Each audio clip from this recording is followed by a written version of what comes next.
साथियों, ये लोग कितने ही बड़े झूठे बोलते रहे हैं।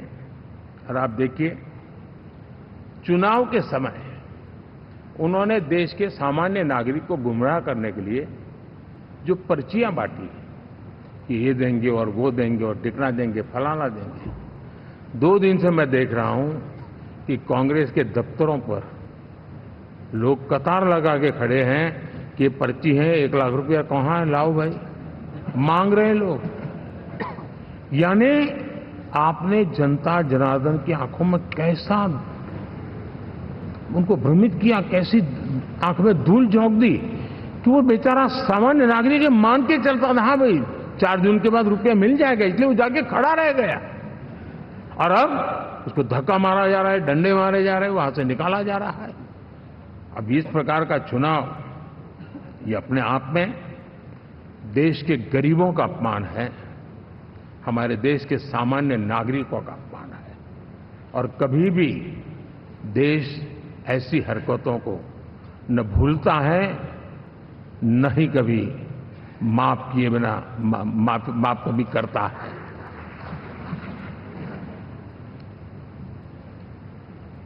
साथियों, हमारे लिए संतोष की बात है कि हम एक कमिटमेंट से काम कर रहे हैं। 10 साल में हमने 25 करोड़ गरीबों को गरीबी से बाहर निकाला है।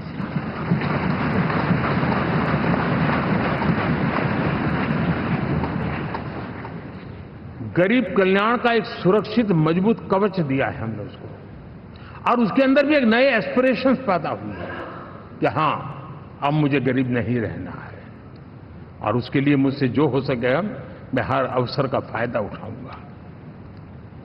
3 करोड़ गरीबों को घर, ये ऐसे कहने का आंकड़ा नहीं है जी, कितनी मेहनत पड़ती है मुझे मालूम है, लेकिन हम सफलतापूर्वक इसको कर पाए हैं। 4 करोड़ लोगों को दे चुके हैं, 3 करोड़ का हम संकल्प लेकर के आज से आगे बढ़ेंगे।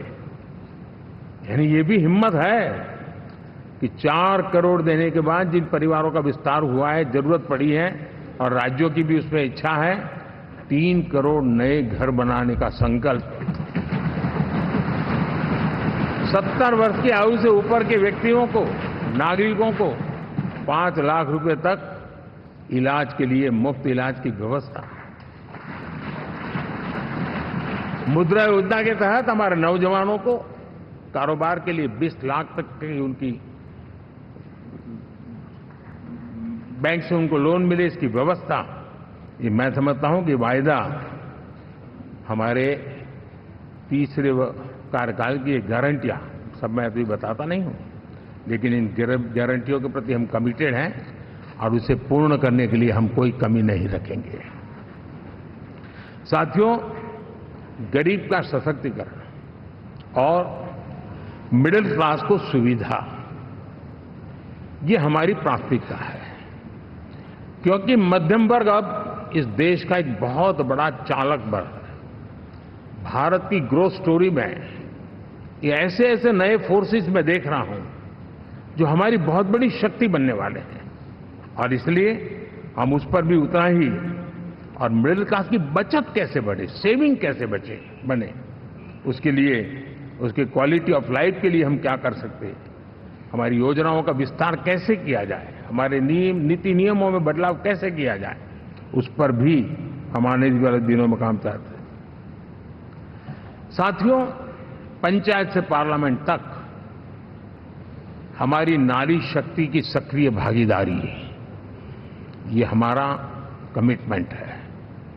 और हमने हमारे पिछले कार्यकाल में नारी शक्ति वंदन अधिनियम करके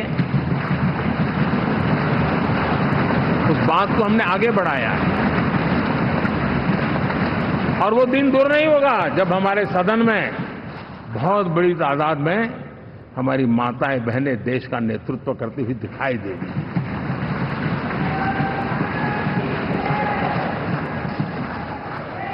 इस पूरे चुनाव में हम सबसे ज्यादा महिला उम्मीदवारों को टिकट देने वाली पार्टी रहे हैं, ये हमारा कमिटमेंट है।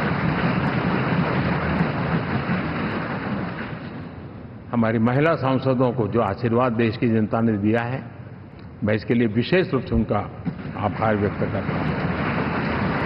और साथियों, आपने देखा होगा G20 समिट में दुनिया के सामने एक विषय लेकर के हम बड़े आग्रह से गए हैं, और वो है empowerment of women, development of women. इन सारी बातों को तो हम परिचित हैं।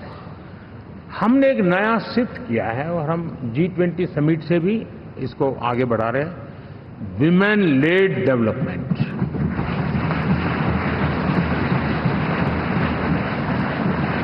एक बार हमारा इस प्रकार का कमिटमेंट बनता है तो परिवर्तन बिल्कुल साफ नजर आता है। साथियों, एनडीए का ये कार्यकाल बड़े फैसलों का है, तेज विकास का है, और अब हम समय गंवाना नहीं चाहते कि हम 5 नंबर की इकोनॉमी से 3 नंबर की इकोनॉमी पर पहुंचना है।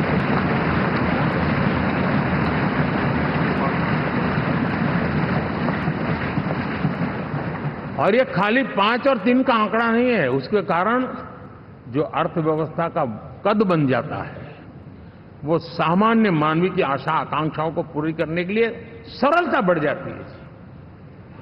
देश के लिए जो जरूरतें हैं वो आराम से पूरी करने का सामर्थ्य बन जाता है। और इसलिए हम उस दिशा में बड़ी कोशिश करके आगे बढ़ना चाहते हैं। राज्यों का सहयोग भी उसमें उतना ही महत्वपूर्ण है। और भारत के संविधान ने हमें जिस प्रकार का दिशा निर्देश किया है कोऑपरेटिव फेडरलिज्म का, लेकिन मैंने उसमें आग्रह रखा है कॉम्पिटिटिव कोऑपरेटिव फेडरलिज्म।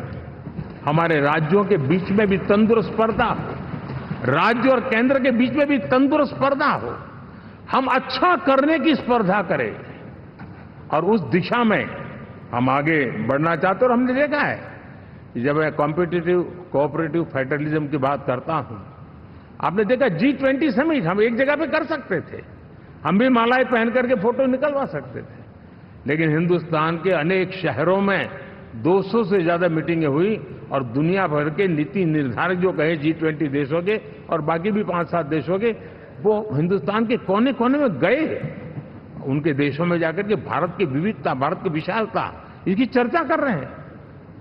उनके लिए आश्चर्य है। हमने तो दिल्ली आकर के वापस जाते थे, पता ही नहीं था कि देश इतना बड़ा है। ये अपनी एक ताकत का परिचय हुआ है। हमने कोविड में देखा, राज्यों के साथ, कोऑपरेशन के साथ हमने जिस प्रकार से लड़ाई लड़ी, और एक सूत्र में रह करके लड़े, दल किसी का भी हो सरकार में, लेकिन हमने इस काम को किया क्योंकि हमारा कोऑपरेटिव फेडरलिज्म के प्रति कमिटमेंट है। एस्पिरेशनल डिस्ट्रिक्ट एक ऐसा मॉडल है गवर्नेंस का जिसमें राज्य भी उतना ही सक्रियता से हमारे साथ जुड़े हुए हैं, और दुनिया के लिए जो डेवलपिंग कंट्रीज हैं उनके लिए गवर्नेंस का एक ऐसा मॉडल प्रस्तुत हो रहा है जिसका अब तो केस स्टडी के रूप में दुनिया के अनेक यूनिवर्सिटी केस स्टडी करना शुरू की है।